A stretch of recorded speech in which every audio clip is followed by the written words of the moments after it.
Okay, good morning, everyone.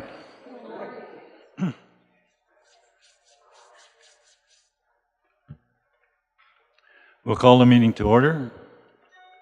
We'll start with some introductions. We have some guests. I have to apologize, I didn't come to see you. I was a little late here this morning. But anyway, we'll start with Lionel.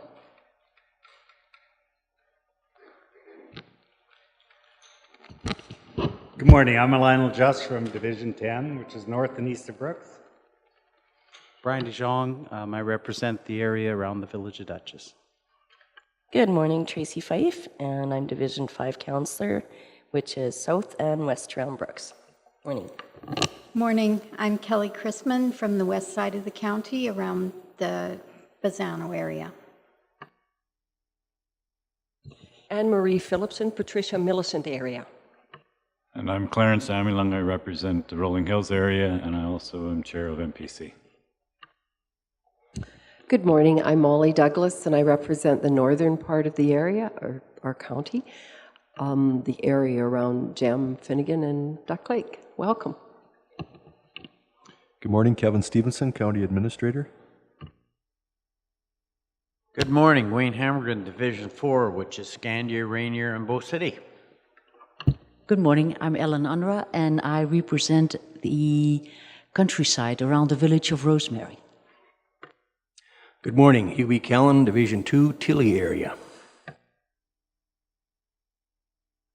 Pam Elliott, Admin Assistant for Planning and Development.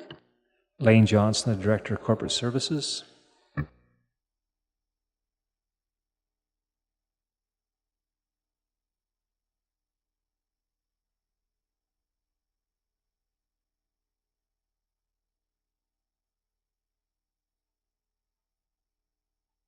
And we'll start now with our guests. We'll start at the back this time.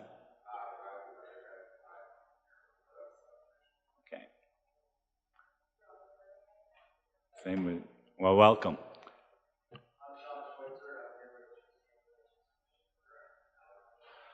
Good. Well, welcome to all three of you. We're glad that you could make it. No one has to be excused from the meeting. I think everyone's here. The minutes for March the 7th. Someone want to approve them? Brian?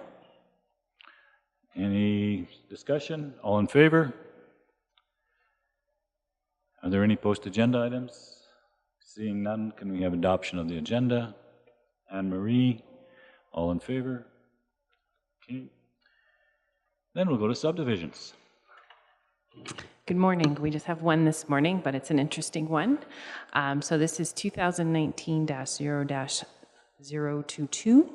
The purpose of this application is to create one new parcel, about 11.5 acres, containing existing residence and improvements from a previously subdivided quarter for residential use. It's Block 1, Plan 931-1397, within the southeast of 15-18-14. It's in Division 5, about 3 miles south of the city of Brooks. So as usual, we've got a surveyor sketch that's been submitted, and the dwelling and all the improvements can be contained within the proposed lot. Water is from the county's rural water line, and sewage is through a tank and field. There are no abandoned wells, there are no wetlands on the parcel, and no historic resources. So this is where it starts to get interesting.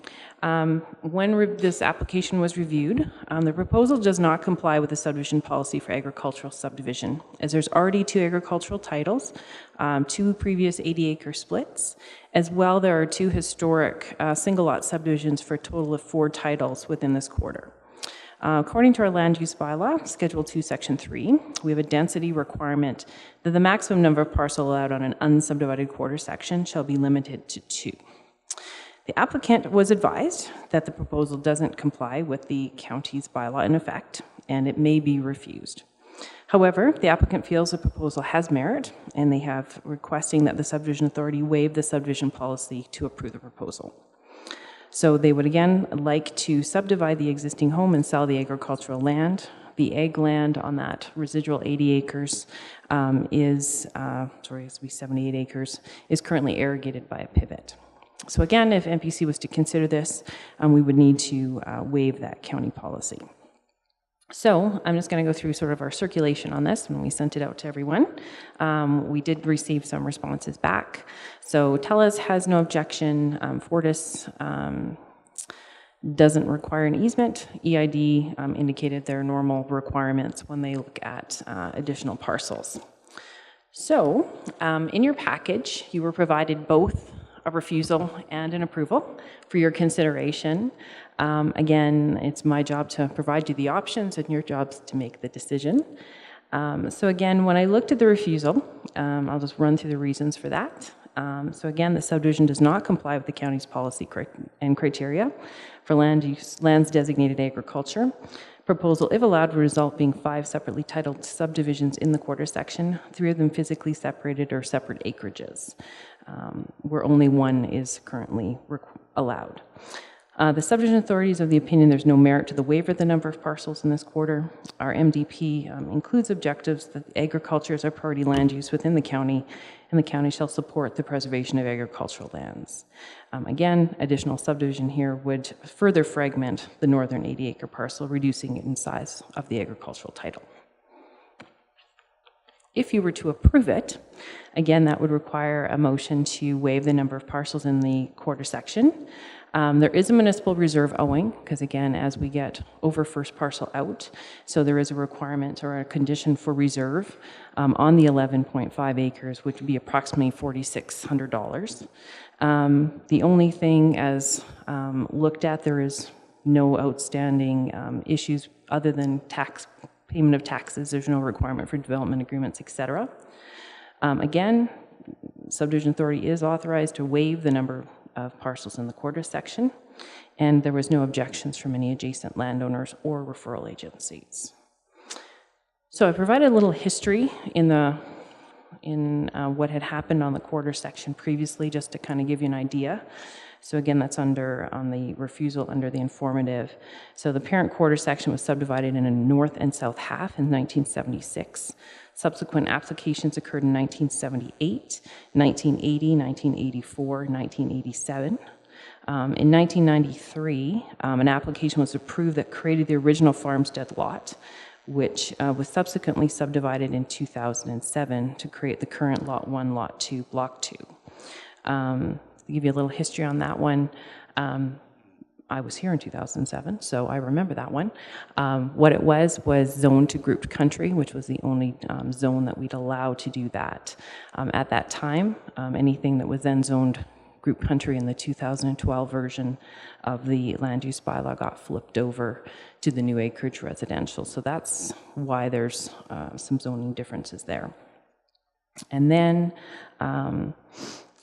should note that both the residual 80-acre portions, we'll call them that, also have houses on it. So again, the potential would be that the gentleman on the south 80 would then be looking to take his out, which we would end up in a 6-parcel quarter. So what's interesting in doing some research as well, we don't often have refusals come before MPC. There was one in 2012. So that's the only one in the 13 years that I've been working with you that we brought one forward. And it was a very similar situation where we had an additional parcel and that was the one refusal. So I don't know if there's any questions on this one. Again, this will be up to Municipal Planning Commission to weigh all the information before you. The applicant is here, so you may wish to hear from him as well. And then I'm happy to answer any questions afterwards. I've asked the applicant if you had anything to add at this point. We've been using the property commercially since about 2012 when I initially purchased it. This kind of would be the opportunity, I think, to get it back to agricultural and being used for what it's supposed to be used for. Aside from that, that's about it. So you mentioned in there that you were going to try and sell the agricultural land. We also have a drawing here with half a pivot on both quarters, or both 80 acres. Is that something that's kind of in the works? Currently, the land is leased, and the person that's leasing it put the pivot up, and he's also leasing the neighbors 80 acres. So that pivot will wipe both fields, and he will then own mine plus the shop and yard space for him to store his farm equipment. Questions? Anne-Marie? Just for clarification, so the pivot is on leased land or owned land? The pivot's on my land that he's leasing currently. And the other part he's leasing as well, yes. Yeah.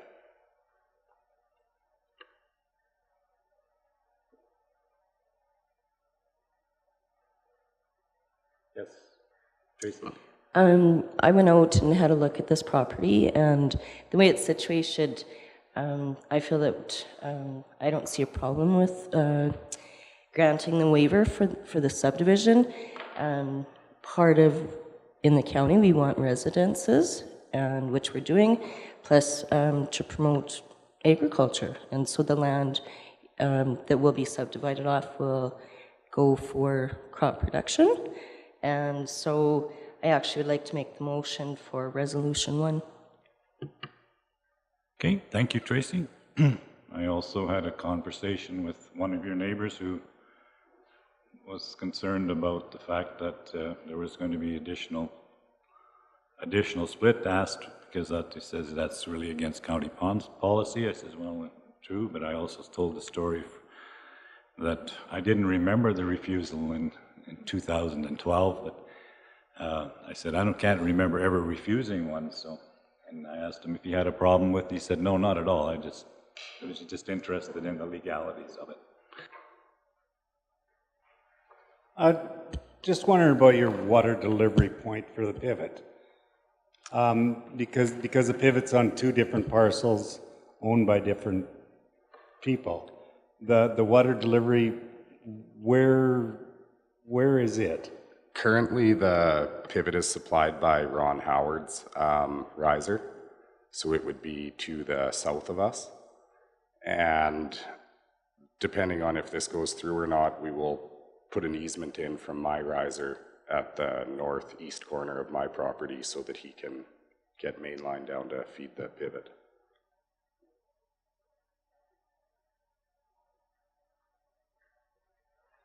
Lionel? It's getting complicated.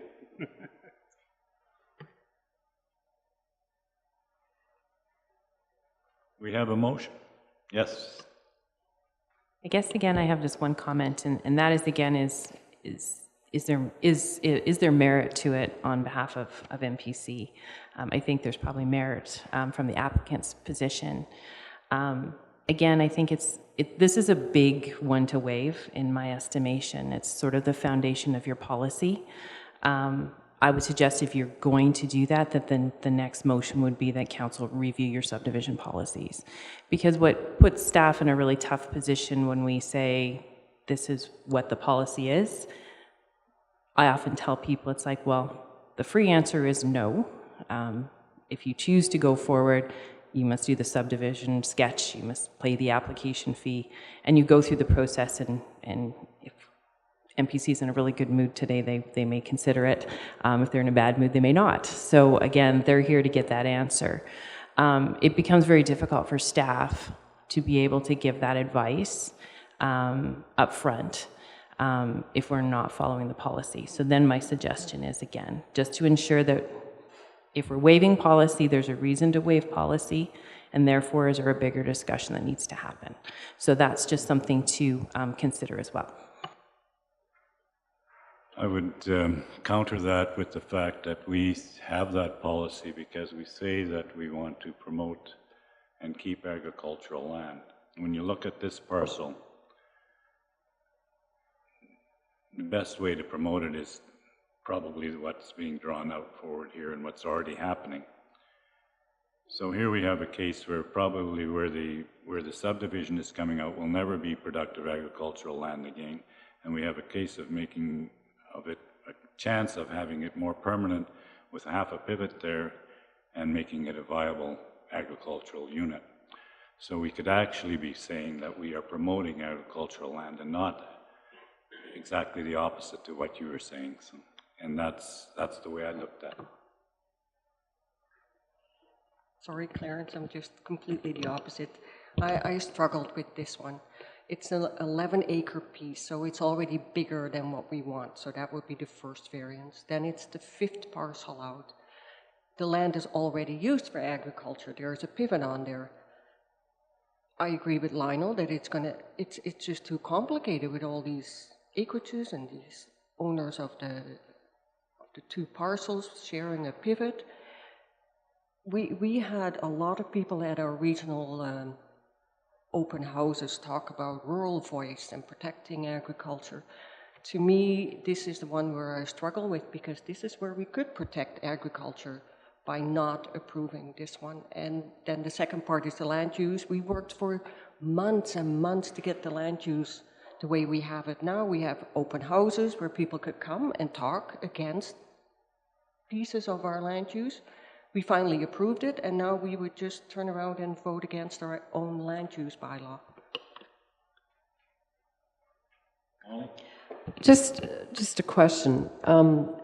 Diane, with what you said to begin with, is the size of the subdivision. I know there's already the number of subdivisions, but you're saying that the size is also an issue, correct? No.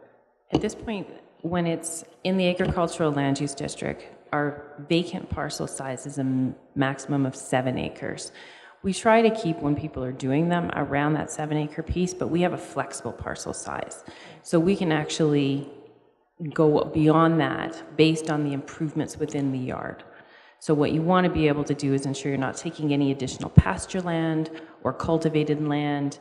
So again, it's to the size of the improvement. So in this case, you could, reduce the size probably, based on where the septic field is and where the tree line is. I mean, it could be cut back, which is another option. If we're going to go to approval, that may be another discussion that could happen.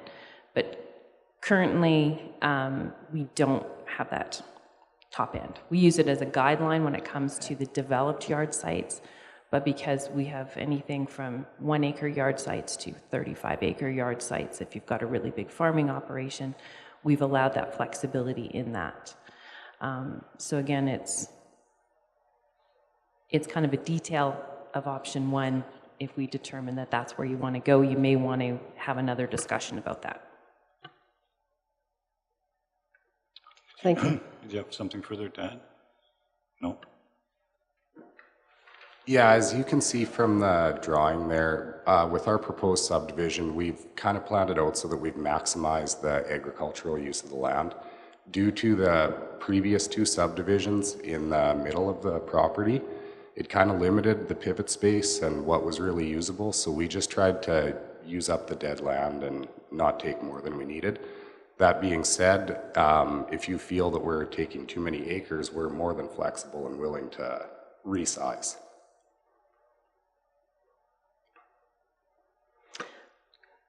Molly? Curious again, what's in the dry land? I mean, is it just all planted to the same stuff and the pivot irrigates some and not the rest? Or does it change from year to year, obviously? So last year the pivot was put up and all they did was water and grew grass and baled it up. This year, I'm not sure the plan. It kind of hinges on what happens with the land. So the pivot is new? Yes, it is. Okay, thank you. Wayne and then Ellen. I'm on this one. I'm going to have to side with Anne Marie. We have the rules in place, and we've had some concerns coming from Rosemary about the amount of acreages out there. I believe that we have this rule in place for the number of subdivisions on a quarter section, and I think we should stick to it.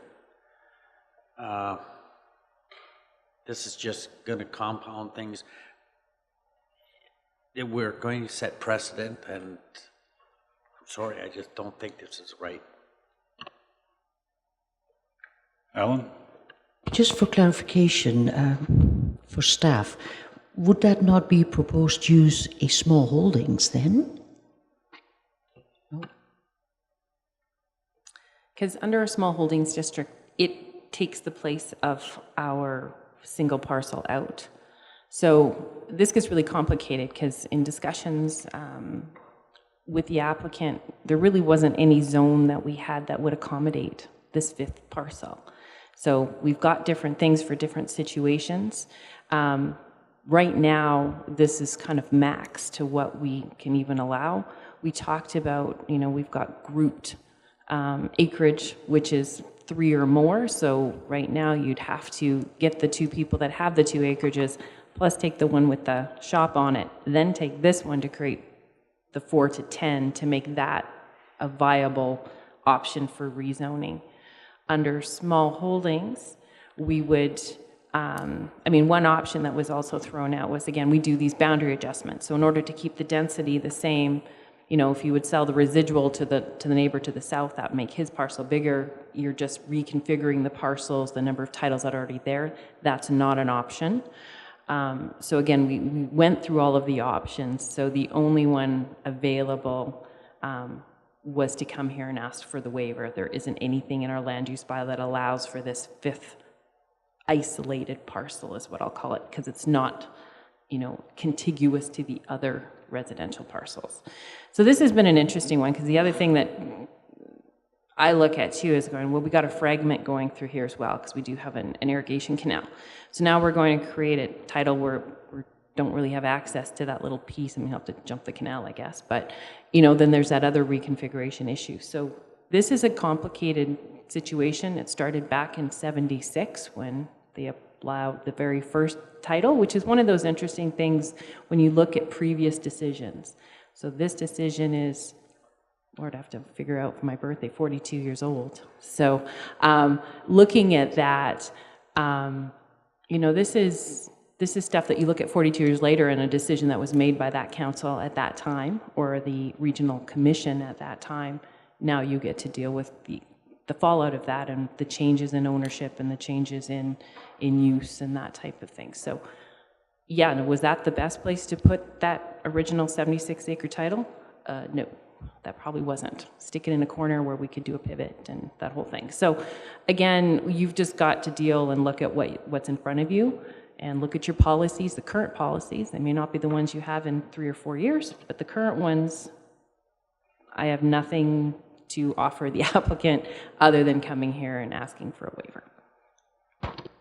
Hubie. Oh, I'm not the chair. Go ahead. I chair the next even meeting. catch on. I'm sorry. Yui, go ahead. Is this corner you're proposing marginal land, like lots of alkali? It's not really productive kind of land?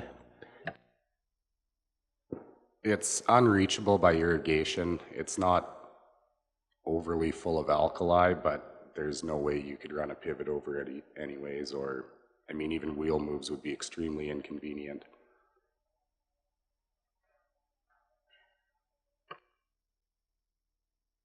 Kelly?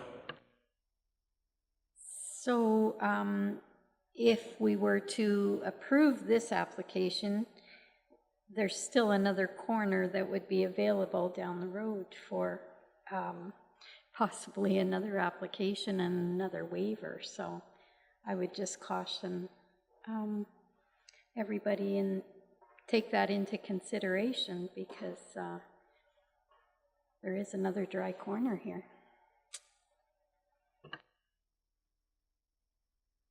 I know. There is, but also there's, you know, we have to realize there's a lot of demand for acreages like this, especially this close to the city. I don't want to see our policy so inflexible that we can't bend the rules once in a while when there's we are taking the most advantage of this property for agriculture. Really, there's not much more agriculture you can get out of it. A little bit with a swing arm, maybe. But I don't want to be so inflexible that we can't accommodate what the public is looking for. And there are a lot of people that are looking for acreages. I might argue against why they want to go there, but there are a lot of people that are interested. And so personally, I'm going to be in favor of this. Molly? Thank you. You know what, we're dealing with history, like Diane pointed out, 42 years of it, and we can't go backwards. It is what it is. It's as much agricultural as it can be. I mean, even if another application comes along, it's probably not going to change the amount of agricultural land taken out of use. So I think it's too late. We're at the point where it's too late to go backwards, so I'm fine with this. Sorry, just one other clarification. Currently, you do live there. You have residences on there. I can't see it on the photo, really. Yes, we built a place there about 3 years ago now. So there's a house and a garage, and then we've got the yard all treed off. I don't think there's any current pictures out there that show how it really is. Tracy? Yeah, I guess how I looked at it was the residence is already there. So with this application, we're promoting production, agriculture production. Even if a second application comes in, and I don't know, this is probably a question for staff, even if a second application comes in and the same landowner, say that this first piece is sold, and then he wants the second piece, and can that be consolidated? Just like I'm just thinking further down the road. I'm not quite following which piece would be consolidated, I guess. So I guess the two of them together, is that what you're saying, the additional 80 pieces? I guess what's always interesting is when we look at it, when we create these types of subdivisions, I don't look at who owns them, and I don't look at, you know, what might happen in the future. I look at this and say, okay, the gentleman to the 80, what you've determined is that 80 acres minus one subdivision, if you're going to do which we do with fragmented, which is kind of what I'm thinking of this. So either do a farmstead and have a larger 150 acre residual agricultural piece, or you do an 80 acre split. So those are your two options in agriculture to keep them, and what Council of the Day had indicated was that the minimum agricultural size that you wanted to see was 80 acres. So if you determine that you're going to take one out of each, so now we're down to about 75 acres. So now we take out another piece and it's down to 60 acres. Is that a viable piece on its own for agriculture? And that's the question. And again, so if that is, then I'd say, okay, well, now let's go back and look at those other policies. Because there's a lot of situations and a lot of landowners that when I'm talking to them, I tell them what our policies are, and they say, okay. So those will come back. And again, probably the one that spoke to Clarence will be coming back, because this was the situation where it was third parcel out, and you said no. So my guess is he will be here next month with an application, because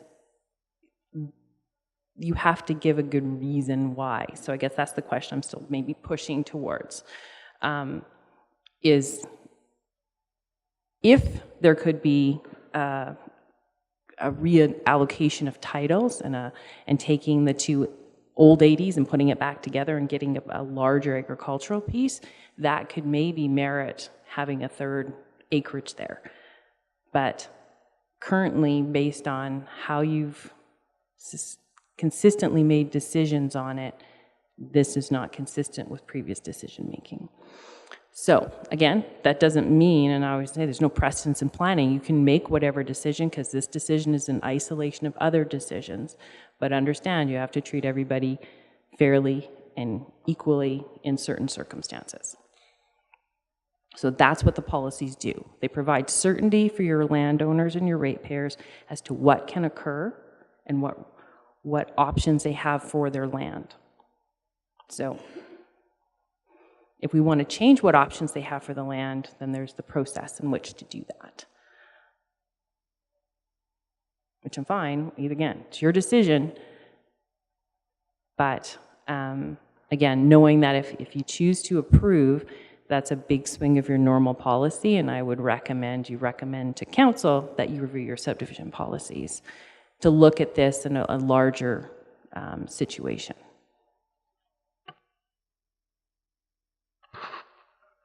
But we do have a strange quarter section here, a very strange quarter section. How many do we really have that are split up the way this thing is? I'd say lots, Clarence. Lots? Lots. Because of the situation, because again, you have a lot of irrigation here. So you have a lot of fragmented quarters, you have a lot of 80-acre splits. You've got this in other spots.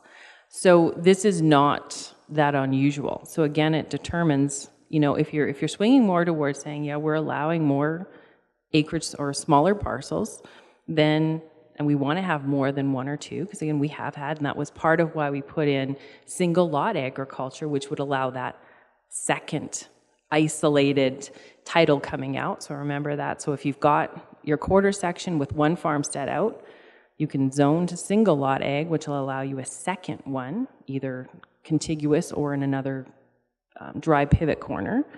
That's not the city, we can't use that here. You can then do, if you want a larger parcel, you can zone to small holdings, but again, that's still your first one out. So I think that, again, county council has provided a lot of options and opportunities and everything. This is really a density issue. Like, at what point do you have too many titles in a quarter?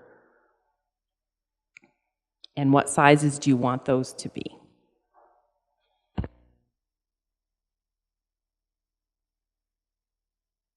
Wayne. I agree with Diane there. Saving us as agricultural, I see that point, but the point I'm coming up with is the next step would be, there's a little piece in the middle there with the shop on it. Well, the next owner of that land possibly could say, well, I'd like to cut that off, and I can make a profit by selling that as an acreage. We've already done this how many times, so what's the point? Why not do it again? There's other guys with 4 pivot corners. Well, I'll build, well, one more. We keep sliding and letting this thing go. We have this rule in place where we allow one subdivision off a quarter section, and we've already done it a few times here. Enough, in my opinion. We've got to slow this down. We have the option, sure, we can do it, but we're going to get to the point where there's going to be so many acreages out here, they're going to start saying, well, you can't start your tractor till 9 o'clock in the morning. And that has happened in other areas. And that is part and parcel of protecting agricultural land. If we get the density too much for acreages and stuff like this, then the agricultural interests lose. So again, I say we've already got too many on this quarter. We'll stop there. And I guess, what do we say when we close a school in Rolling Hills because there's no people living there? We close the school. And that's why we've had this discussion before, where you couldn't even take the second parcel out. I think at one point you couldn't even take the first parcel out. I'm not sure. So you have to a little bit go with the fact that this county needs people. So where do you draw that line? I guess that's everybody's decision. But we have an area here which is fairly close to the city. We have a parcel here which, the way it's drawn out today, makes a lot of sense. So anyway, everybody will vote as they see fit, and if we're all done discussion, I think we should probably call the question, unless we've got more. Anne-Marie? Just one point about the schools. If you really feel that we need more acreages out in the rural areas to keep the schools open, then let's review our land use bylaw. Let's have that discussion later, not today. Ryan? I want to address the issue that was brought up about fragmented parcels due to irrigation and stuff, and those criteria. I actually see the reverse happening over the last 10 or 20 years, and most of that is with the way our irrigation district has improved the area and pipelines and that. I mean, I know in our area there's several quarters that were fragmented 10, 20 years ago that aren't anymore because they've been pipelined. And so it caters to our logic about only allowing so many parcels. And so I'm going to vote against this motion because of that reason. I support our land use bylaw. I know it's not perfect, and I know that we have opportunities there should be flexibility in it, but I think in this case, there is enough parcels on this quarter, and I look into the future. I see that chunk of dry land between the two acreages now, and that'll be the spot for the next one.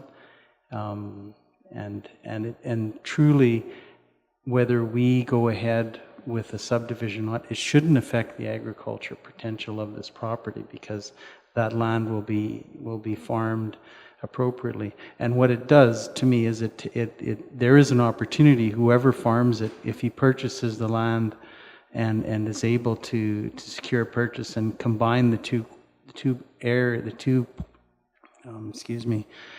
parcels that are going to be on irrigation, that also frees up another opportunity to create this. So I think there's more work that can be done, but that's the way I look at it, is if you would join those two parcels that are owned by two different people, and that's a lot of hypotheticals, but that's to me the opportunity to pull this back at some point in time. So that does allow this couple to then I would be in favor of moving forward with the rezoning.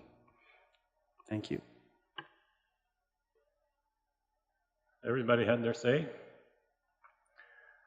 Then I will call the question. Yep. Can we? It's option one. I can quickly just say it's approval with the reserve and taxes based on the reasons in the resolution. Everybody clear? All in favor?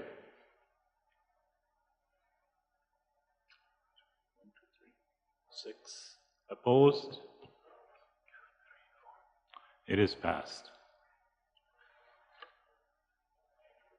Thank you for coming in. Thank you for having me.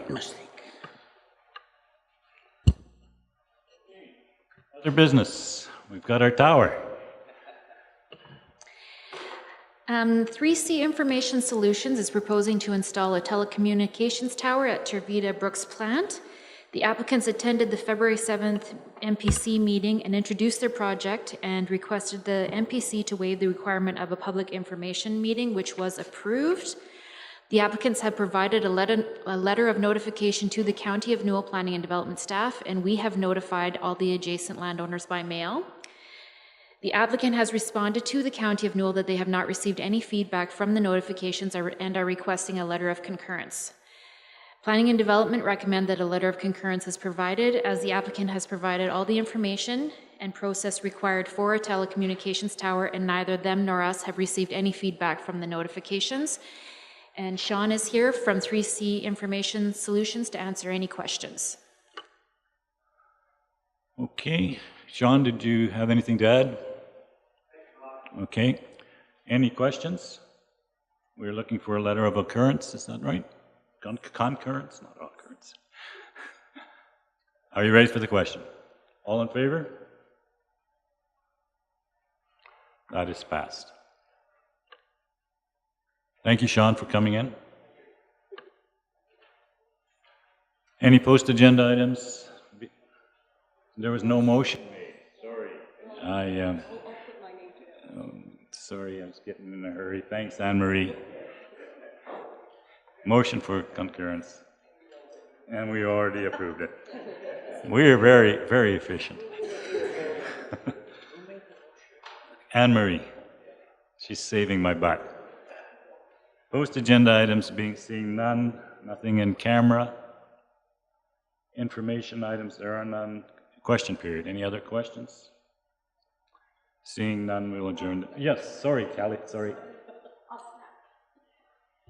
So now that we've waived on our policy, should we not instruct staff on how we want to proceed?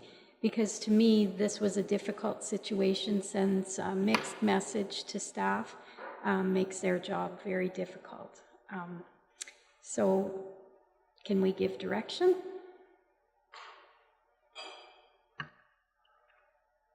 Well, certainly we can. To me, I'm not, what would staff like? I mean, that's certainly, I'm still thinking this may be a one-off. I'm not sure. Maybe it won't be. I have 10 applications for next month's meeting sitting on my desk. So this is not busy right now. So I think that's the most I've ever had in County of Newell. So I have a feeling there's either everyone's feeling really happy about the economy or there's some people not happy about the economy. But again, that's a huge amount. So again, probably reviewing the subdivision policies is not a bad idea. Doesn't mean that there has to be any action out of it, but I do think, again, just to make sure that all of council is aware of, again, what all the policies are, what do we do in this zone, how does it work, and having some idea about that. I mean, you know me, I love talking about planning, so I'm all up for doing that. It's whether or not you want to do that. I think it probably would be beneficial. We didn't really run through it through the orientation to kind of remind everybody what all the different zones are, what you're allowed to do in each zone, when does it flip to the next one, all the information that I would normally run through with ratepayers and things. So I don't think that as an education session wouldn't be a bad thing, and maybe it's 2 MPC, which would be a little more informal than perhaps a council presentation, to at least kind of give everybody a kind of, this is where we are. These are some of the issues maybe that we need to discuss, and is there any places we need to make changes, and then give direction back as you want to do that or not. You're not talking 10 applications for third parcel out. You're just talking applications. I'm saying period. I have 10 You've got work to subdivision do. applications, and so what I'm trying to say through that is that this is one of the busiest counties right now out of all the regions, based on what's going on, which is unusual, maybe an anomaly, but from the phone calls and the applications coming in, I mean, one is a big one, but that still means we have five different individuals putting forward 10 applications.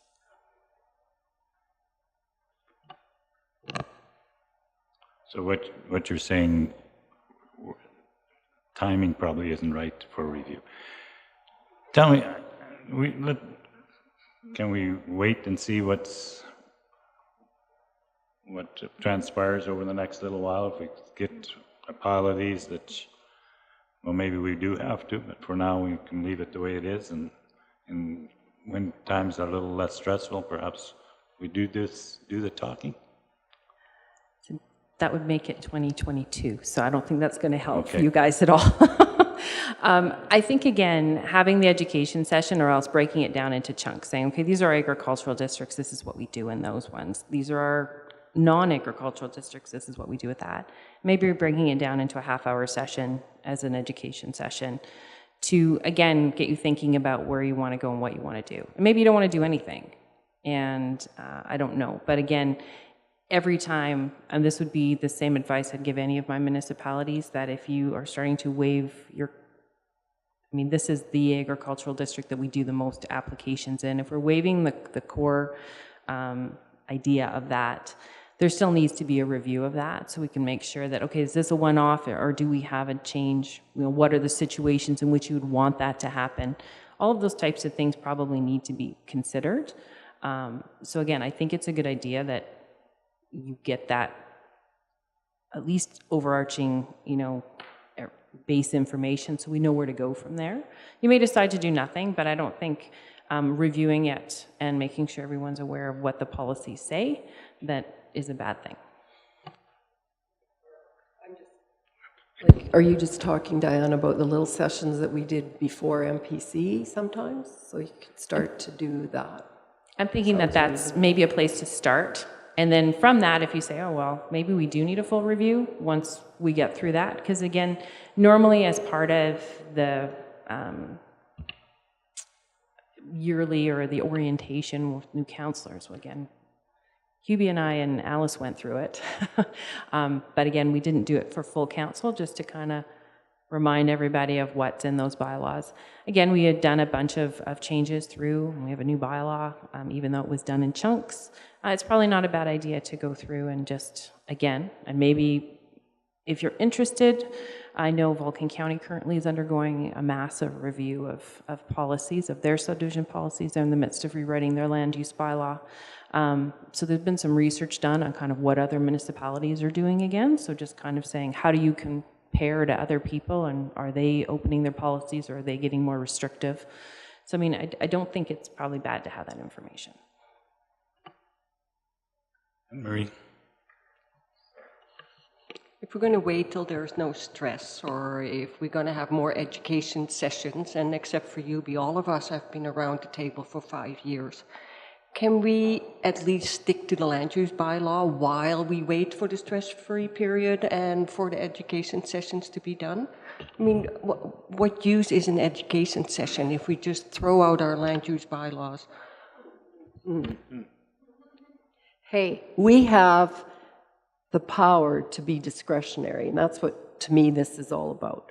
And as long as we have that power, we're always going to have these things come to us, I believe.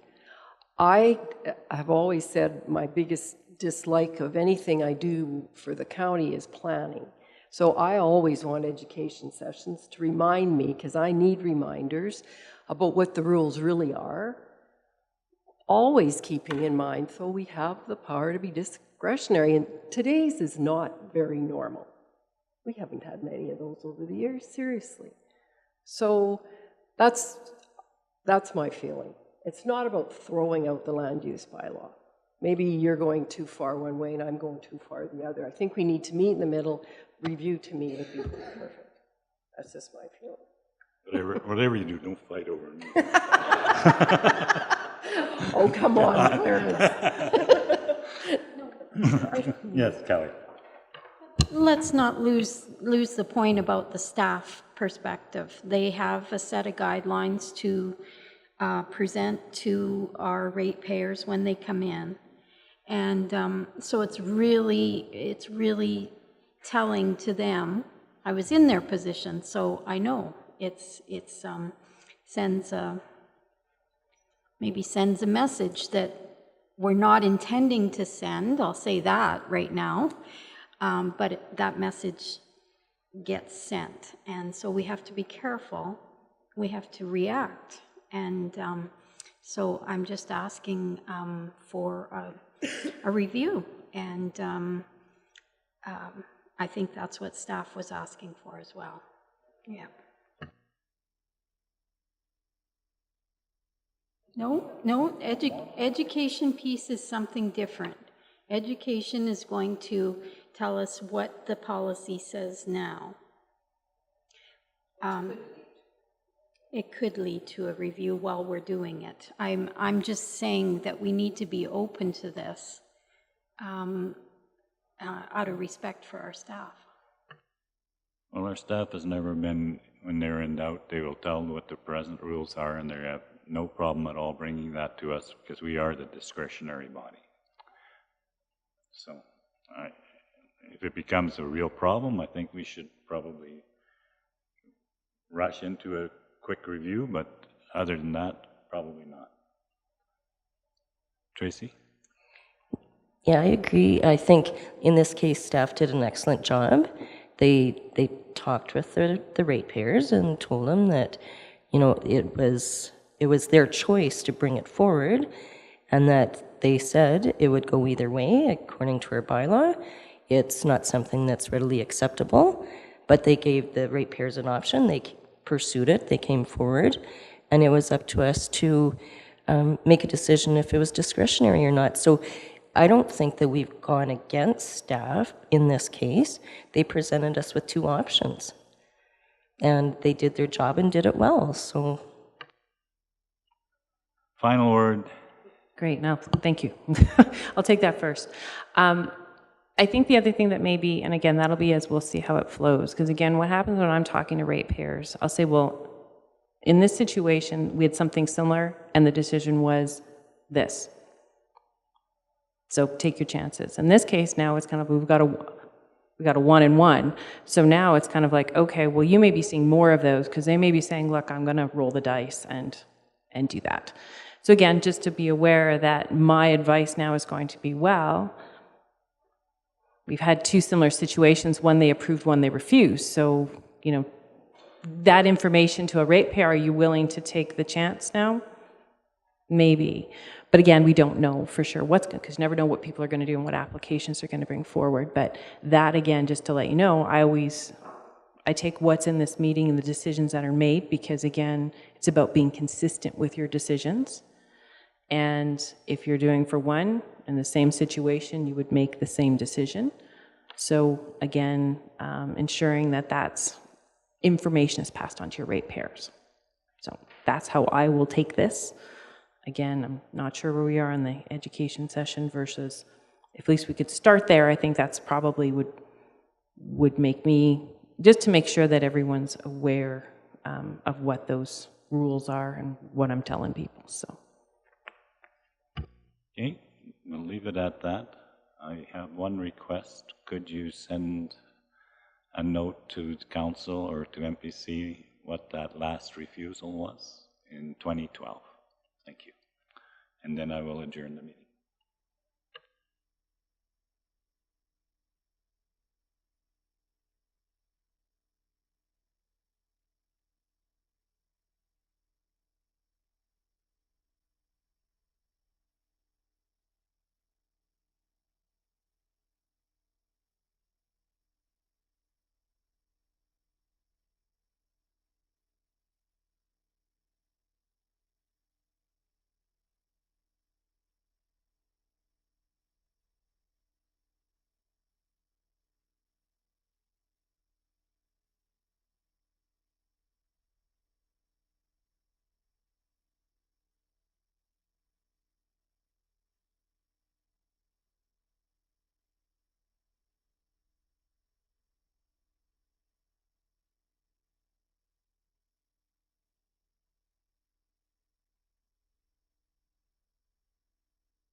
All right, I will call our council meeting to order.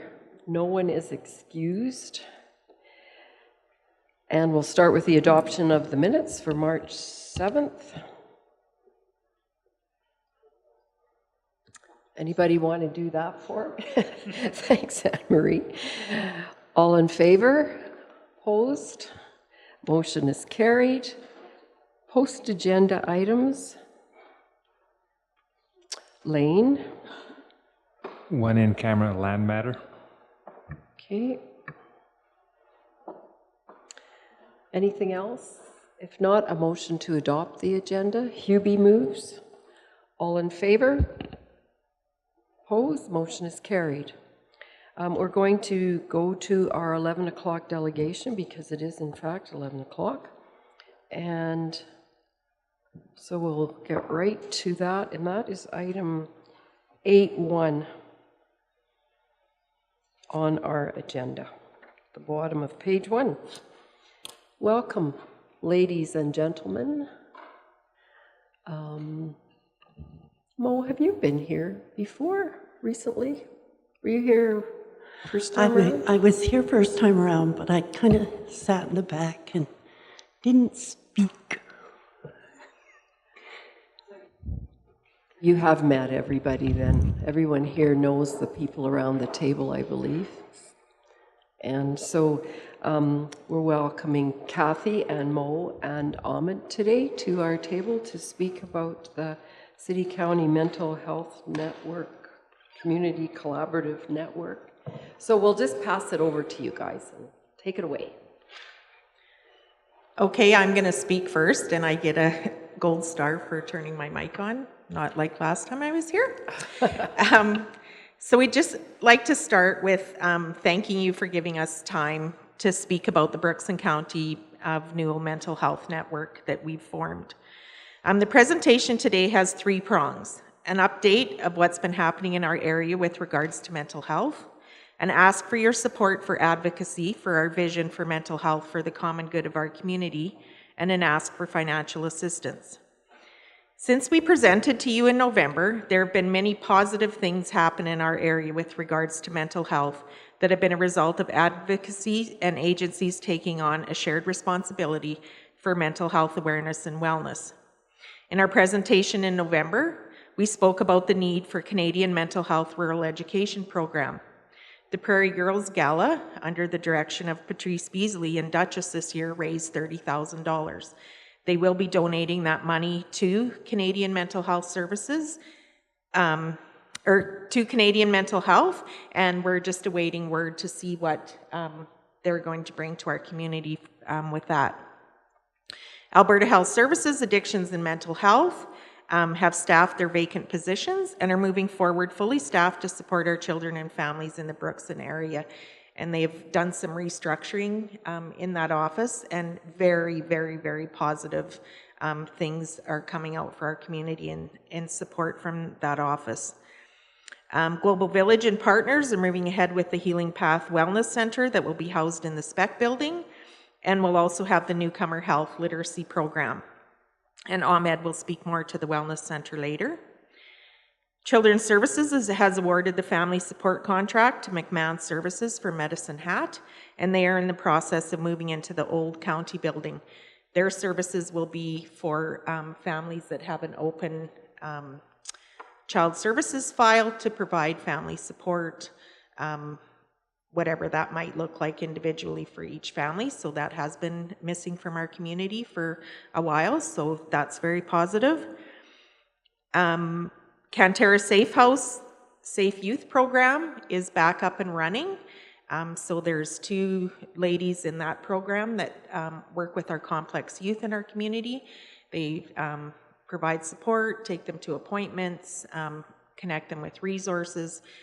We use that service a lot in our school division for our kids. They also work outside of the school hours and during holidays, so that's very important to connect our complex youth with that program. Medicine at College is working on mental health education for our communities. Some topics have been trauma-informed schools, suicide prevention and education, and a rural mental health certificate that they're working on. Mental Health Week is May 6th to 12th, and we are doing a community-wide promotion to remind residents that mental health matters and that every citizen in our county and community matters. So watch for upcoming announcements, and there'll be a lot of activities throughout the county and in the city of Brooks during that week. Grasslands Public Schools is continuing to be committed to mental health awareness and education. We've done universal programming in all of the classrooms, kindergarten to grade 9 this year. It's been very well received. The kids are getting it, and we've been able to, through the universal programming, identify kids that maybe would have been missed, but because of the programming and thinking about the material that we're providing, they're disclosing that they need some help too. So that's been very, very positive. And Grasslands has, as I stated before, has a budget line of almost $1 million for mental health in our school division. So as research states, 1 in 5 people will have a mental illness in their lifetime. The more we can do as a community of caring to promote mental health and wellness, remove the stigma, and remind people that they matter, regardless of where they are in life, the better outcomes we will have for safe and caring communities. And we would like to ask that in your positions, as you travel to meetings across the province, that you speak to the positive things that are happening in our community with regards to mental health and advocate for mental health for all. As we continue to advocate for mental health awareness and services in Brooks and the County of Newell, and for a shared responsibility in providing those services, a service that is vital to positive outcomes of our residents is that of the mental health navigator positions. And I'm going to hand it over to Mo. Are you going first, or Ahmed? To Ahmed to give you some more information about that.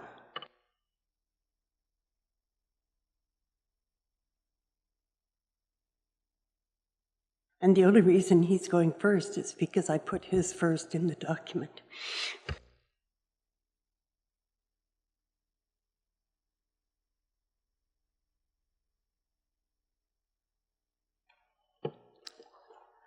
Good morning. I think this is the second time we've been here, myself and the team. Thank you very much for giving us the opportunity again. And thank you very much, Kathy, for that brief discussion on the program. Last time when we were here, I believe we just been talking the same issue that we are here today. I would like just to touch base with the newcomer base on this issue. The newcomer piece was part of the research done by the Medicine at College and Global Village Center, as well as with Dr. Kadima of the South Shore Clinic. The outcome of that research was alarming, and 2 outcomes of that research was, one was to have a healing path wellness center for the newcomers to help them in terms of their psychological trauma that they have experienced. Also, to give them a health literacy. I don't know if you are aware of, we used to have a newcomer health center at the hospital that has been closed down after Tracy Kazakonski, I believe. She's no longer. So they closed down that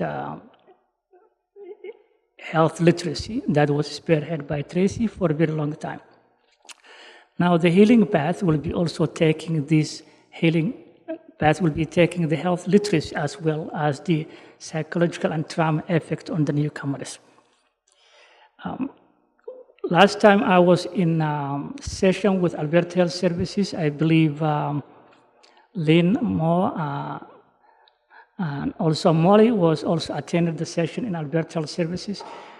I met with the Chief Executive Director of the Alberta Health Services on the South Zone at the time.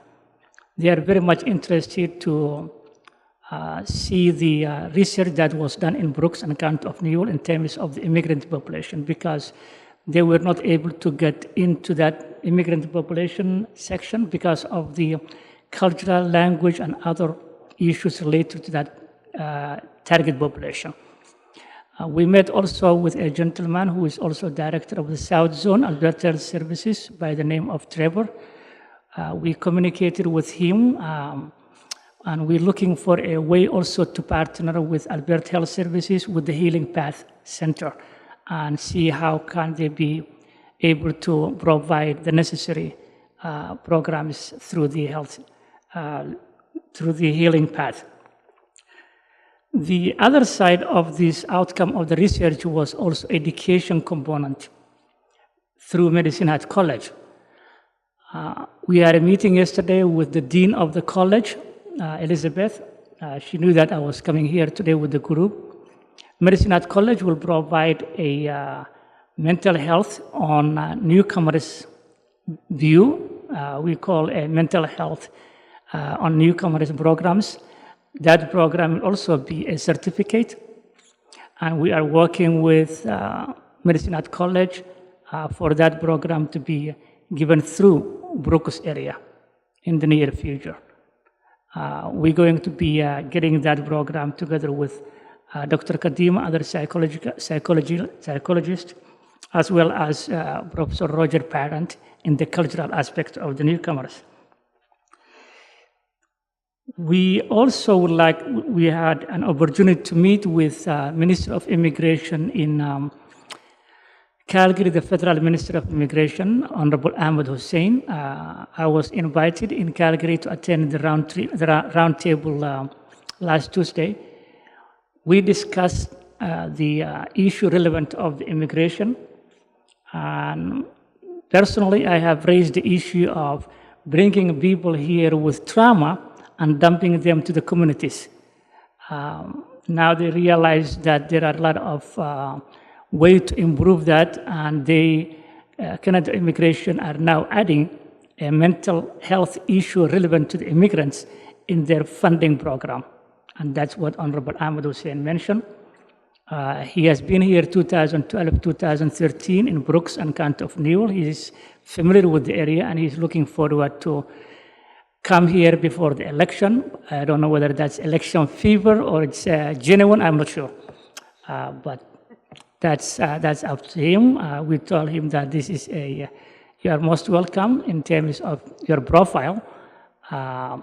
So that's where we left that discussion. You look from the perspective of somebody coming from a trauma. Most of the time that discussion that we had with Alberta Health Services, we have indicated that there are a lot of money they are getting involved with the schools. But the point that we were making is schools kids spend 6.5 hours. After 6.5 hours, they will go back home.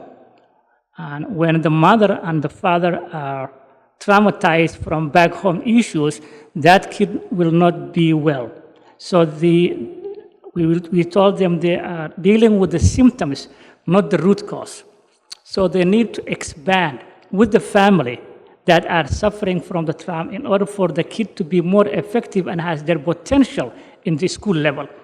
Otherwise, you're just treating the symptom, not the root cause of this kid, because they're going back home, the father or the mother loses their temper so quickly, not because anything else, because of the trauma they're experiencing. Most of them work at Lakeside, JBS. They are well, they're working their job, but they still have that trauma. So it's just a matter of time that they will go off. And we have seen a couple of them. So I think for the common good of the community, for the common good of the newcomers as well as the large community, our intent is the Healing Path Wellness Center, together with our partners, to be running. We do have now a venue in that cultural center building, which is big building. And we received we just signed lease with the city not far long ago, this last weekend. And we started with fundraising already. If you want to believe, already $4,000 was raised in Calgary communities in terms of this healing path. The also newcomers in Brooks area are also raising their whatever they can in terms of helping the healing path. And we wanted to put also the responsibility back to them, so they will be able to participate, not only by talking or advocacy, but also to spend some money for their well-being. So that's the intention of us educating them to be part of the process, not to sideline and not to put them on the side, and they come as a place to have a coffee. No, they have to be part of the vision, they have to be part of the initiative, so they are well in that also, and they are part of that initiative. So I don't want to take that much long. I appreciate your time, giving us the time, and we hope that anything that coming, whether it's a monetary side, a financial side, or advocacy as well, we intend also to continue going with the provincial and also the federal for the common good of the mental health. Mental health nowadays is a very extreme danger. It's also a public safety issue. When someone is suffering mental health, they become vulnerable to the toxic ideology from somebody. So it's becoming also a public safety issue as well as public health. So thank you very much, and I will give the mic to Mo. If you have any question, please feel free to ask. Thanks. Thank you, Ahmed. And thank you all for allowing us to come and present to you again. As Kathy mentioned, a number of things have changed in our community. A number of things have changed with Ahmed. And, you know, it seems egotistical of me, but every time I hear anybody refer to the Community Cultural Center in the city of Brooks as the spec building, I just kind of swell with pride. And think, okay, you know, so many people do know it as the spec building. Well, there's so many other services that are available within that building that are all interconnected, and so many referrals that happen internally within that single space. But I think the point of reference as the spec building is spec to so many is a hub, a point of entry for referrals and access and navigation to so many other services in our community. So when you say that, people often think, oh yeah, okay, we can go there. I've heard my neighbor's been there, my friend's been there, my daughter's been there. People with their kids, whether they're people that are facing challenges or people that are looking just for somebody to bring their kids to for a fun activity in the morning. We're serving all kinds of people. And I think when I looked at that graphic that was up at the screen at the start, whether we see some of those moms that are coming in the morning or the afternoon with their kids, that some of those moms are that hidden, invisible person that is presenting themselves as, yeah, everything's okay on the surface, and I come in and I smile and I carry on and I present myself to the world as everything's all right. And I feel welcome when I come in these doors, and I go home at the end of the day and nobody knows the trauma that I might have faced when I was younger. And it's a trauma, it's a different kind of trauma than the population that Ahmed is speaking of, but it's trauma in many of their lives nonetheless.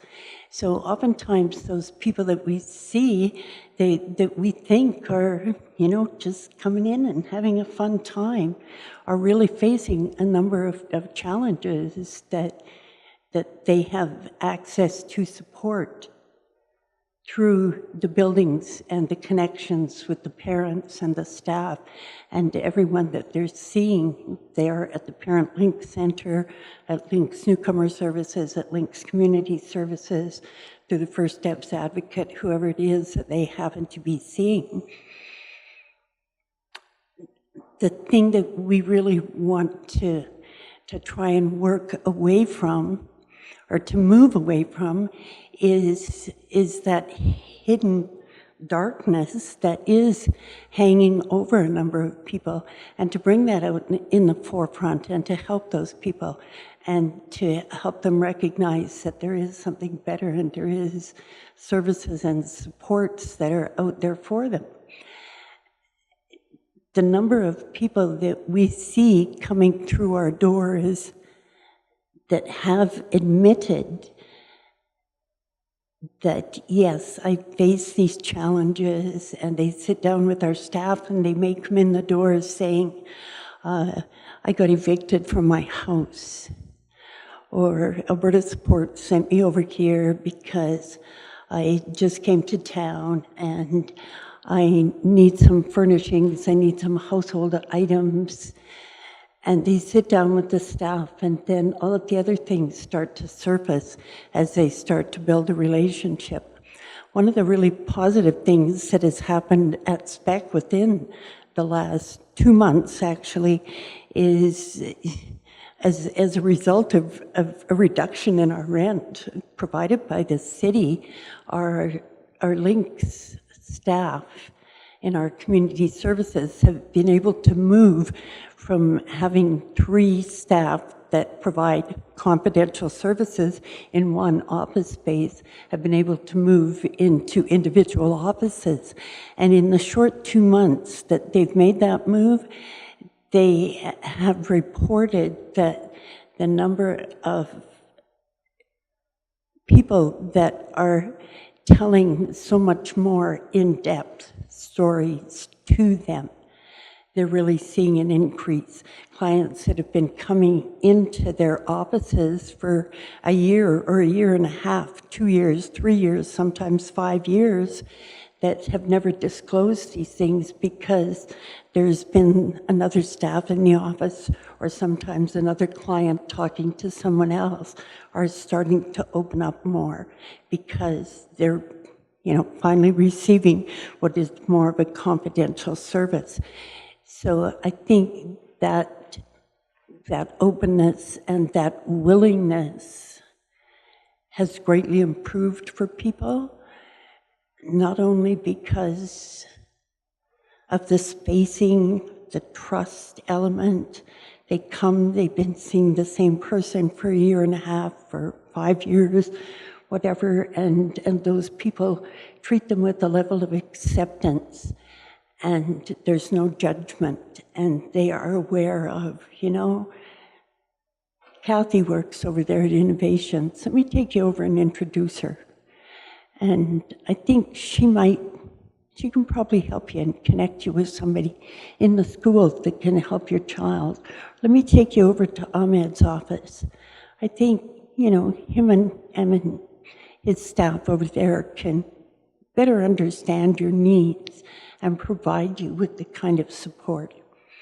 So when we have a connection through a mental wellness navigator that is there to receive those people, I think it's going to make a tremendous, tremendous difference in the lives where people are actually guided and feel supported and don't feel, here, take my card, or take Elizabeth's card. She's over there at Building Blocks. She's over there at the food bank.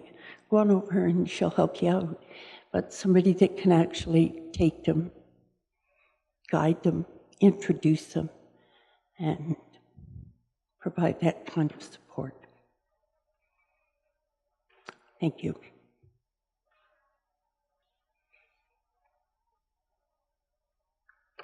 So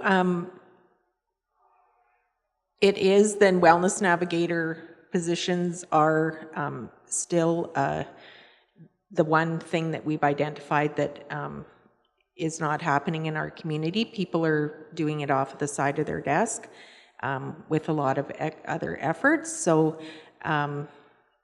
we just wanted to share our information and ask if there's could be any financial support coming from the county for these positions. And we appreciate, I feel like this council is very interested in mental health because this is the second time you've allowed us to speak. So we appreciate that, and that tells me that you are very concerned about the citizens of the County of Newell. So if anyone has any questions. Thanks, folks. Questions? Clarence, Brian? Kathy, when you ask for money, tell us how much. The positions are...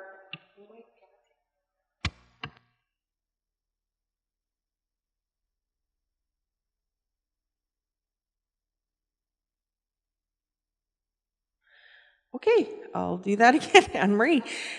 So the positions are $77,625 a piece for each position. We're asking for 2 positions, and that includes the wages, benefits, office supplies, PD, travel, rent, admin costs. Everything is included in that amount.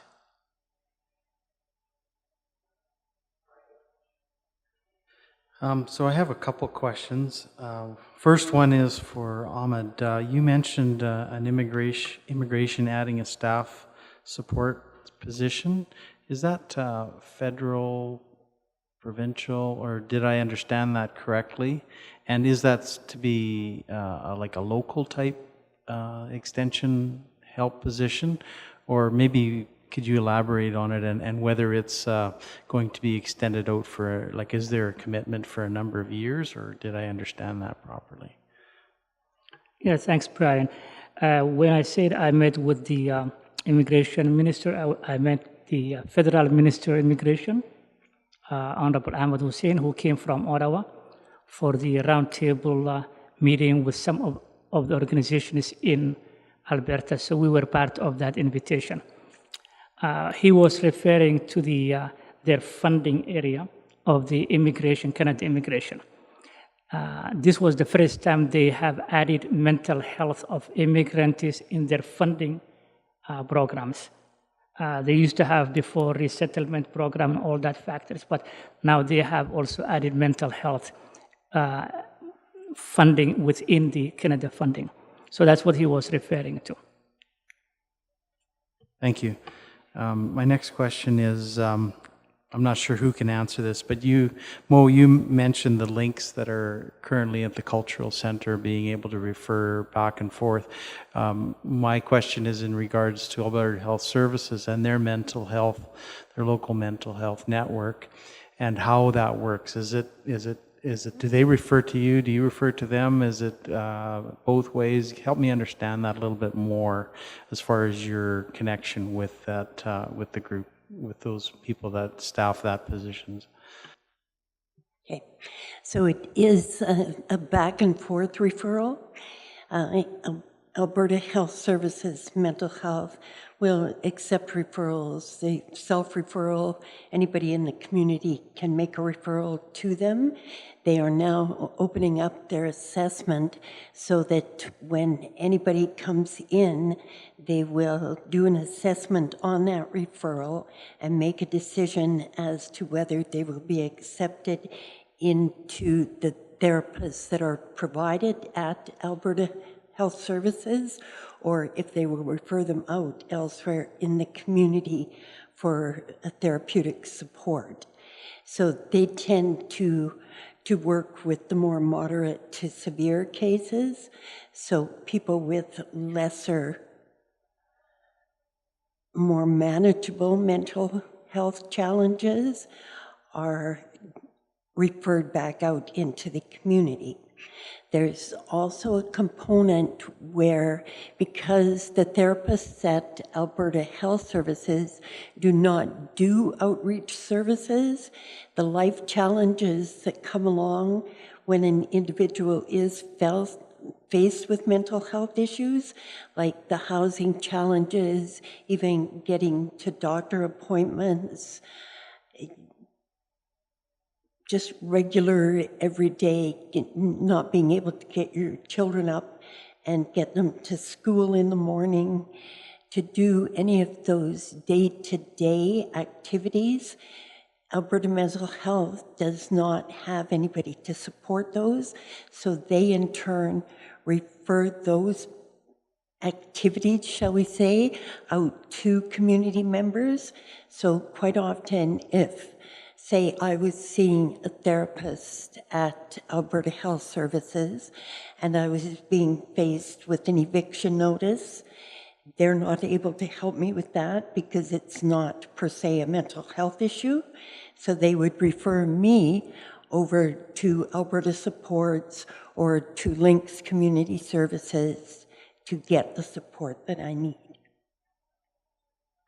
Brian, I'd just like to add from the school perspective with Alberta Mental Health, with the mental health services and with the restructuring.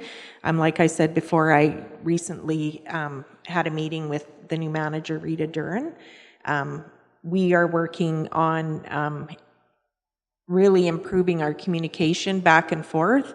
So if a student is taken over to mental health and is being seen by mental health, and then they are discharged because our group of innovations, we don't do therapy, then they will communicate back and we will work together for the best outcomes for that student.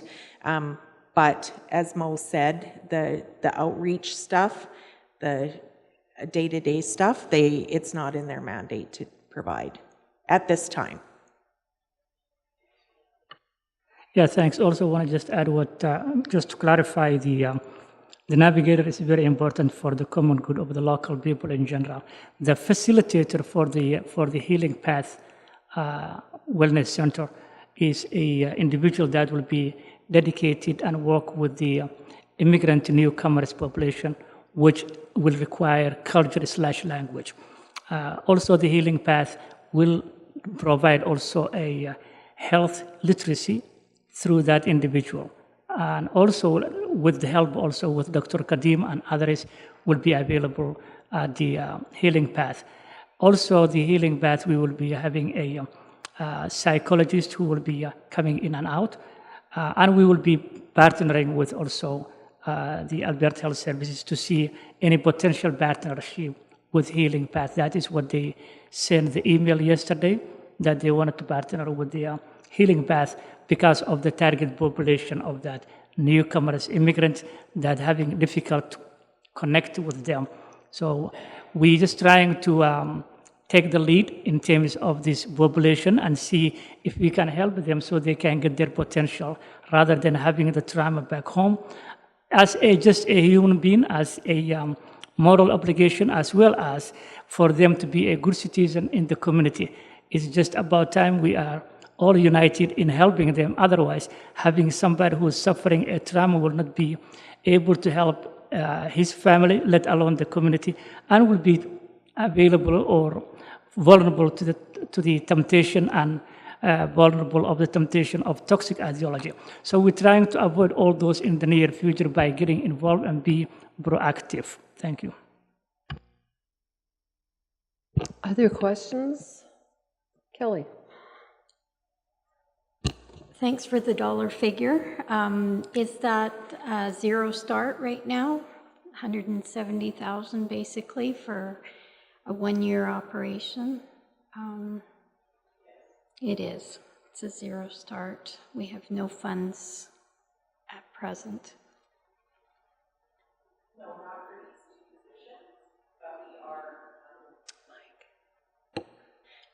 Not for these two positions, but we are going to continue to advocate and approach others for money as well. So we're not just hanging our hat here on the county council.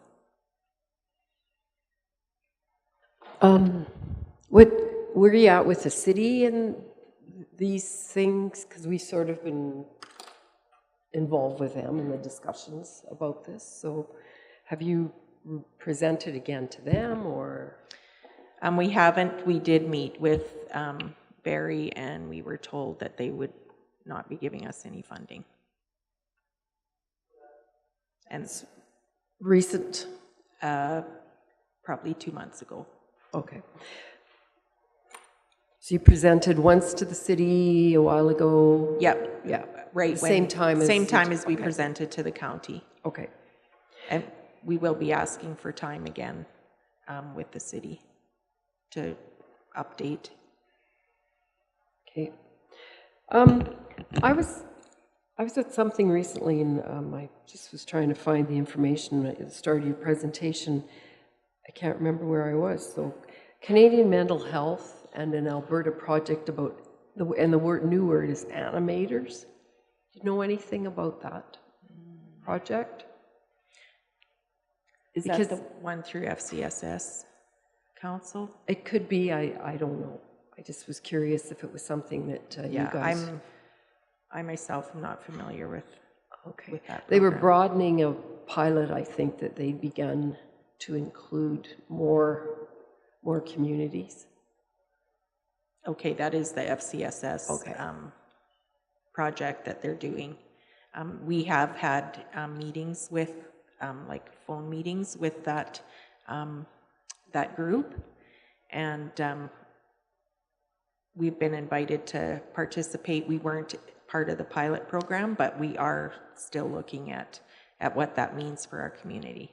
Yeah, I was just curious. It wasn't a big expenditure of money. It was more about involving local people. And it's very similar to what we've already done in our community with bringing resources together with our community, with the mental health network. Right. All right, any other questions?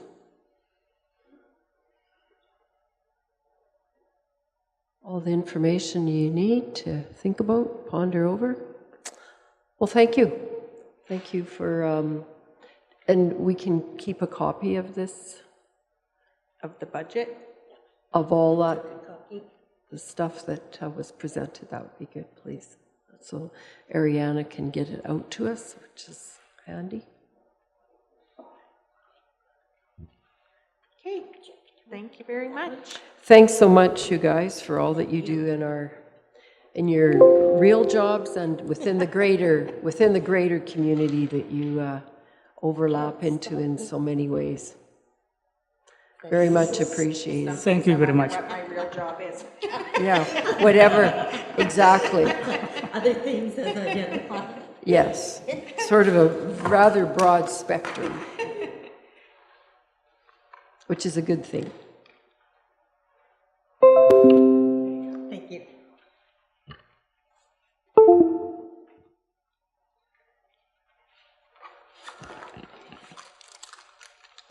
In the thought of perhaps facilitating Diane and Alice's work, I wondered if we could go to item 7.2. Now, I don't know if this is something we can cover in 20 minutes, the North Headgates Area Redevelopment Plan.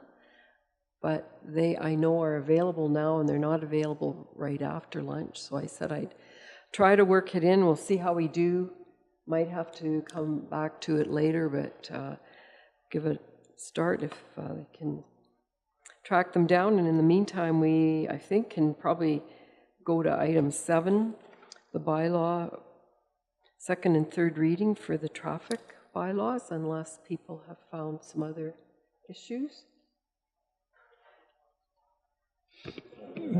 This item was reviewed during the last council meeting. There was a question raised about one item that had been left in Schedule A. We have omitted that. It was intended to be excluded when the bylaw was presented for second reading during the previous meeting, so it has been addressed. All right, Kelly? Motion to proceed with second reading. I approve. Thank you. Questions? All in favor? Opposed? Motion is carried. And a motion for third reading. Wayne moves. All in favor? Opposed? Motion is carried.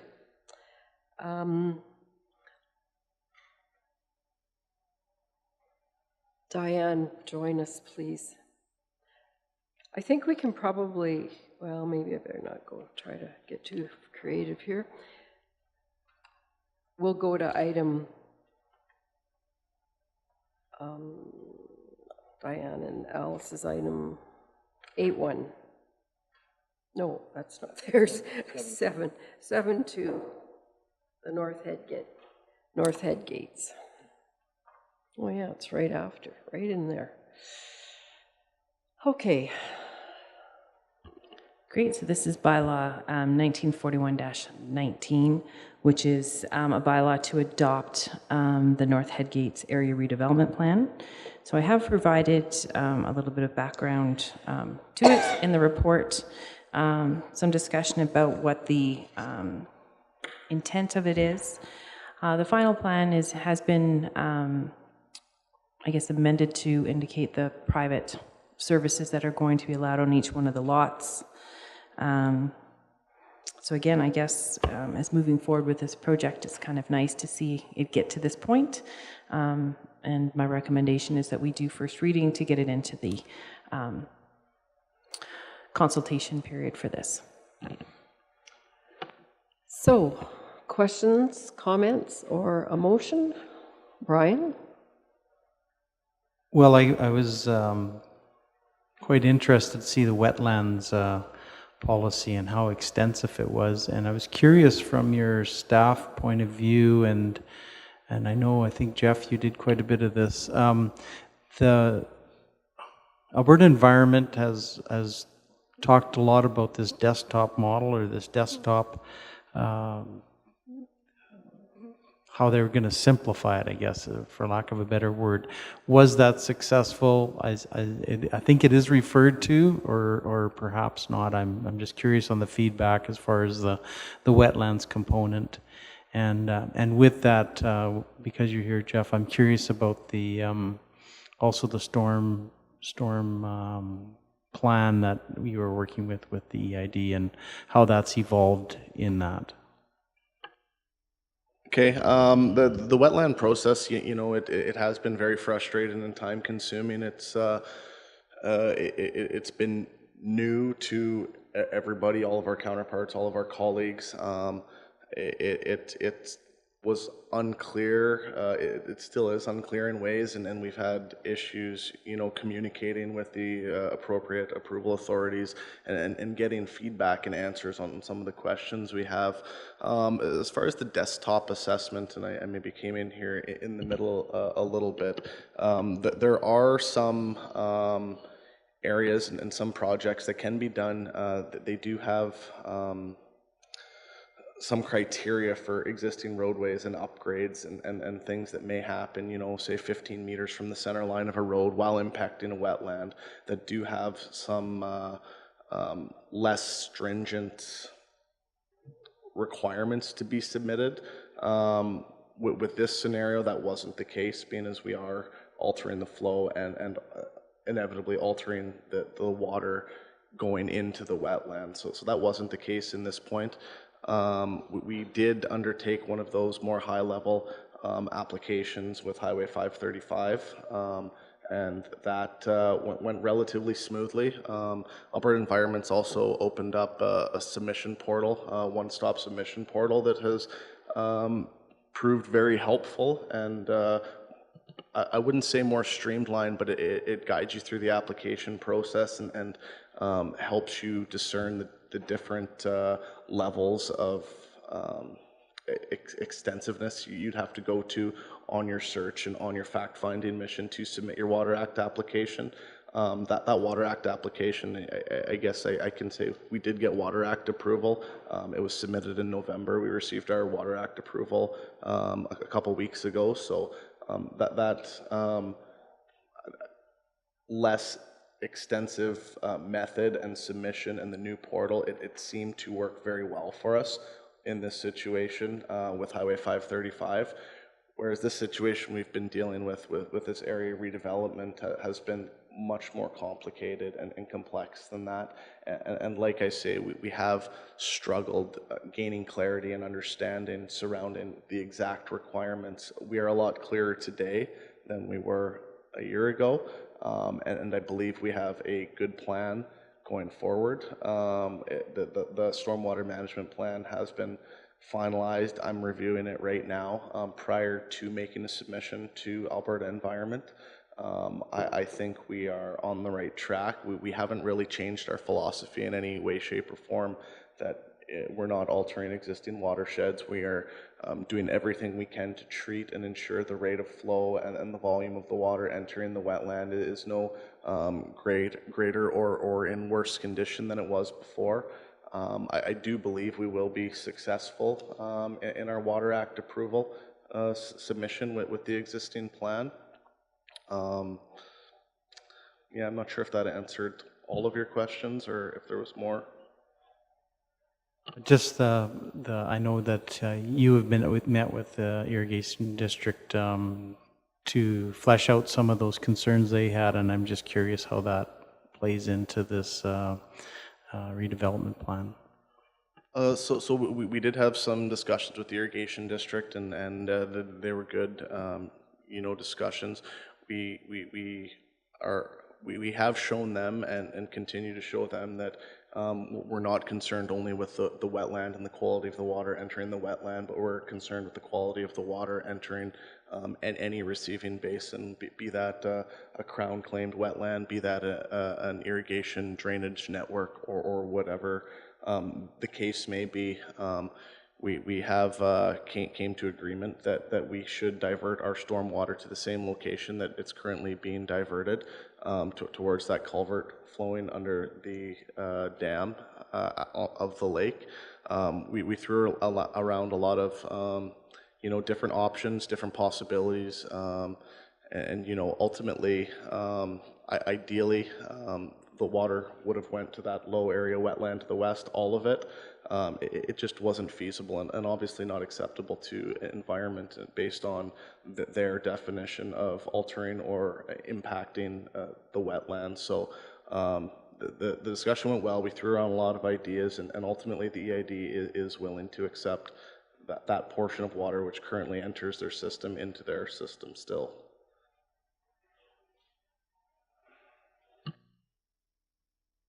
Other questions or comments? Ellen? I'll make the motion for first reading. Seeing no other hands up, I'll... oh, sorry. Molly, just one point to note. We did include in the document that you have before you the Schedule D, the Design Basis Memorandum from the earlier draft. That document is something that Jeff is working on with WSP right now, and we are going to be substituting the one that's in there with a revised version. So we just want council to be clear that when you give first reading to it, there is going to be a substitution for what you have for Schedule D of that draft that is before you. So for second and third reading, we will deal with those changes. Well, Or we would second like to reading. have the revised version included for first reading Oh. even, so that the correct document goes out for circulation to other agencies, including the EID. Perfect. So the revised is in here somewhere? We're just working on the revised. I received it back this morning. Oh, okay. Just had a few comments on it, so I sent it back to WSP, and we should be receiving it today at some point, hopefully before lunch, but.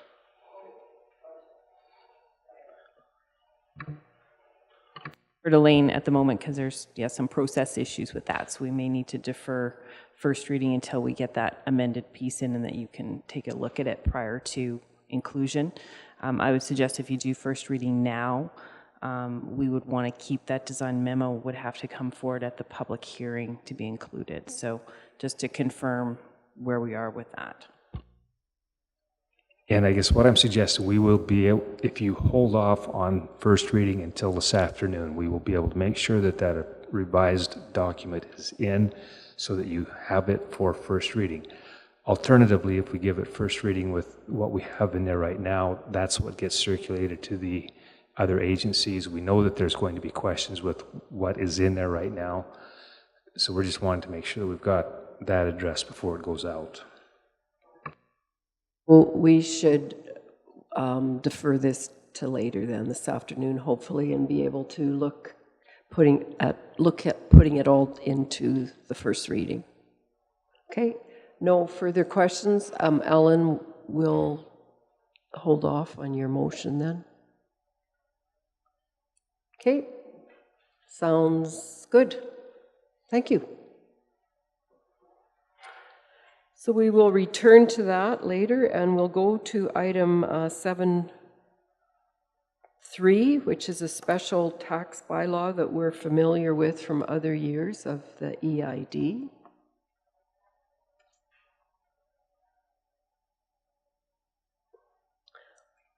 Wayne. I'll make motion for first reading. Okay. I had a question. Not that it'll change first reading, but it seems as though a lot has been added over the years. I was just curious as to where all these,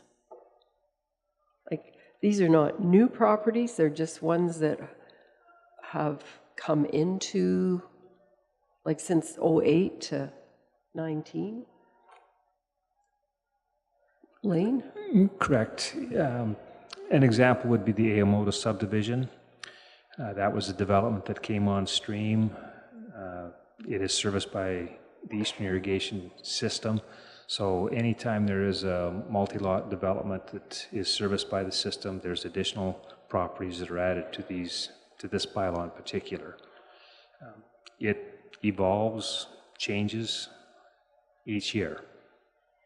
Yeah, and it's good.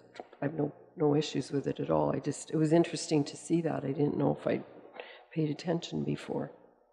All right, we have a motion on the table for first reading then. That was made by Wayne. All in favor?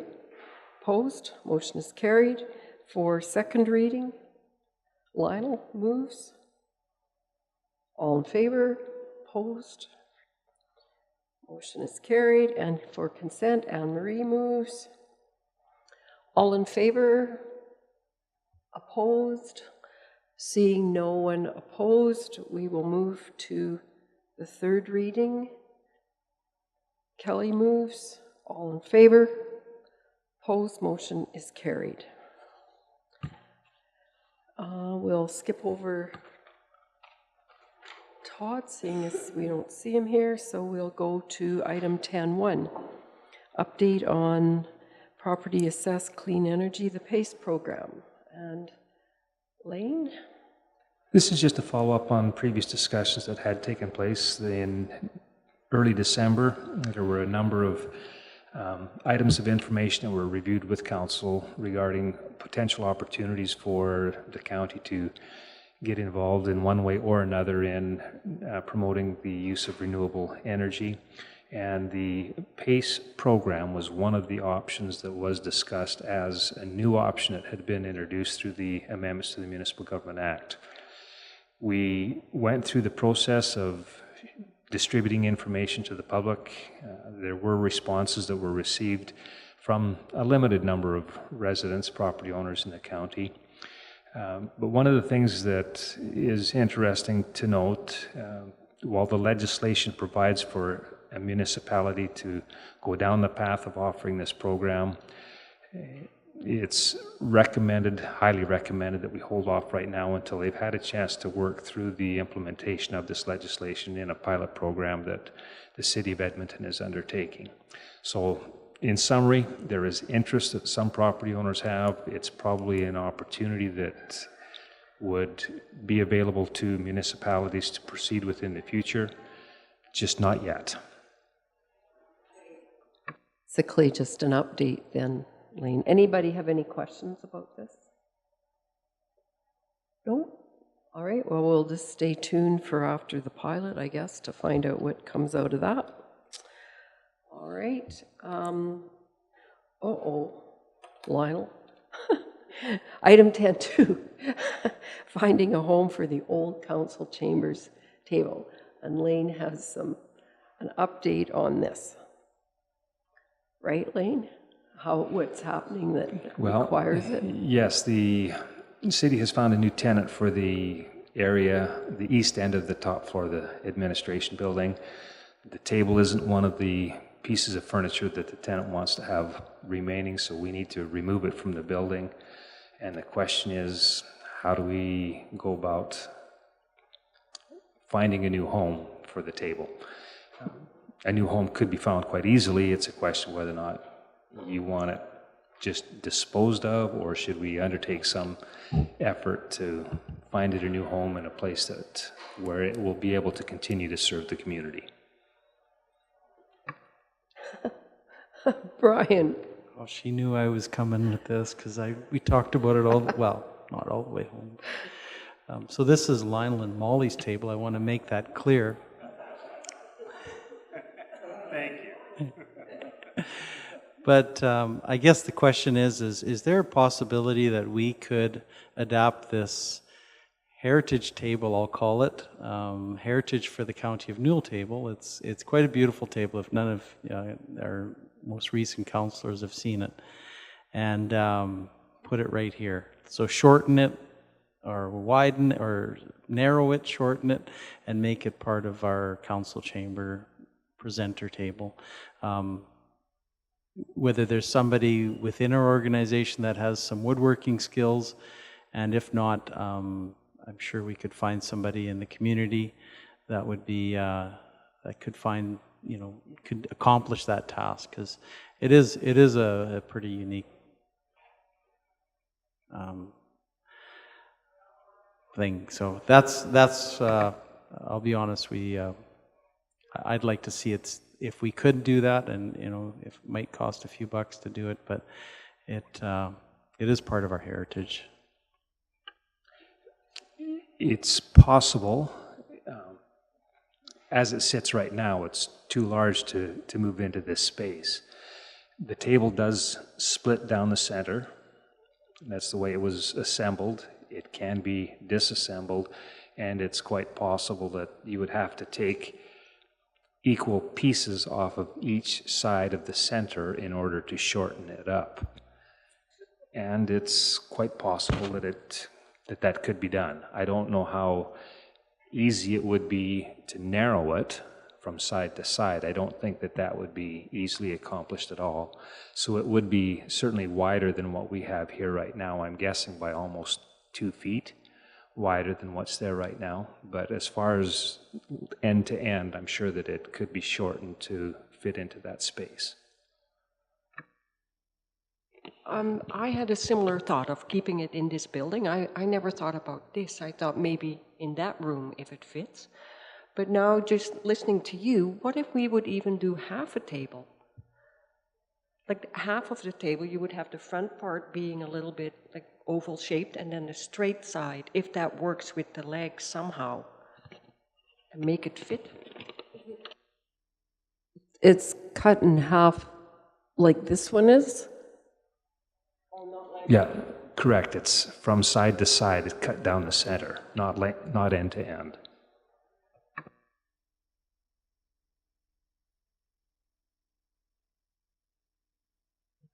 I think it could easily be renovated to put in here. You could take a chunk out of the center, symmetrically, off of each side, but it does need a new set of legs. Like those legs that are under it now are not, they wouldn't be very presentable in here. In Now, my opinion.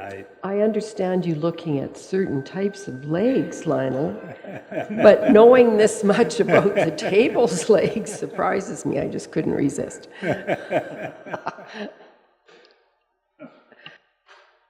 So there's something faulty with the legs. Well, they're a more modern type of a leg on a tabletop, under a tabletop that's goes back. It looks more antiquish than the legs do. The legs are chromed. Like they're not very nice. I can't remember the legs. Wayne. Well, if we're going to get somebody to reduce the size of the table, I'm sure if he's that good at carpentry, he could probably come up with a leg design that would fit the table. And I've seen those legs that, no, I won't go there.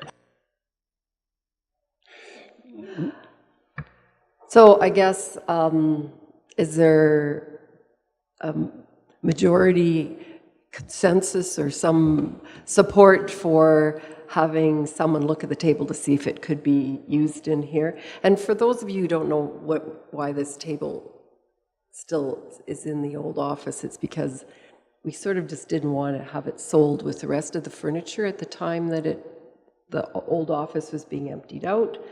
And so Lionel and I said we would take responsibility for it if need be, but I see now there's a few more people that might be interested too in taking responsibility for it, and I just think it would be nice to have it, as people have pointed out, as a little bit of history in our building. I know that when people come into this building, the one thing that when I've been around people that have come in and said they like our brands because it's historic. So I think it would be sort of neat to have the table, or part of it. It doesn't have to be the whole table, but I don't know about and I don't know if there's anyone on our staff. I know Russ has built some stuff that he might know if it's possible to skinny it as well as shorten it. We've taken note of your interest. We'll do what we can to pursue that option. I'm sure that we'll be able to do it. Clarence? Is there any other room in this building that can handle that size of a table? And that would be functional. Yeah, there are rooms that would, but most of the tables that are in those rooms, the way they're configured, it's also set up so that the space can be cleared or changed if necessary, whereas that table is one solid piece, and wherever it's going, that's the way it's going to be set up as well, and it's not going to be easy to just move it from side to side in a room or move it from one room to another. Too big for this one here. In its present configuration, it is, because that was considered before we ever went ahead with ordering the table that's in there right now. It was measured up to see whether or not that table could just be brought over, and it's too large for there to be room for chairs to move freely around it and allow people to pass around the outside of the table. This would work if we could reduce the size of it. And I think that would be appropriate for its use as a second option, seeing as we don't have a very... I'm sure we'll be able to find a craftsman that will be able to adapt it so that it fits this space here. Any other thoughts, questions? All right, thanks for that. We'll break for lunch, and Maybe we should come back faster than usual, or not faster than usual, but by 20 to 1, good for everybody? 20 to 1? Does that work for staff? Yeah. Thank you.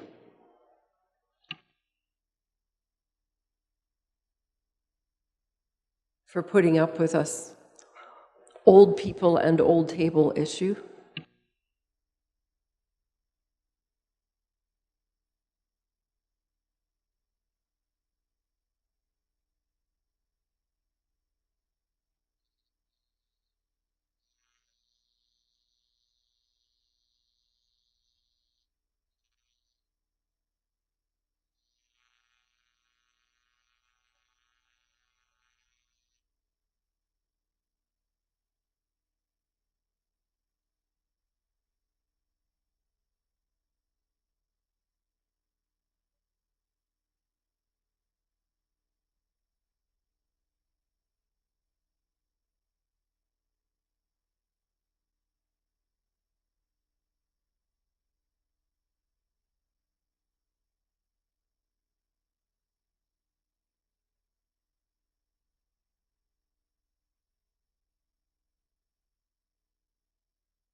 Test.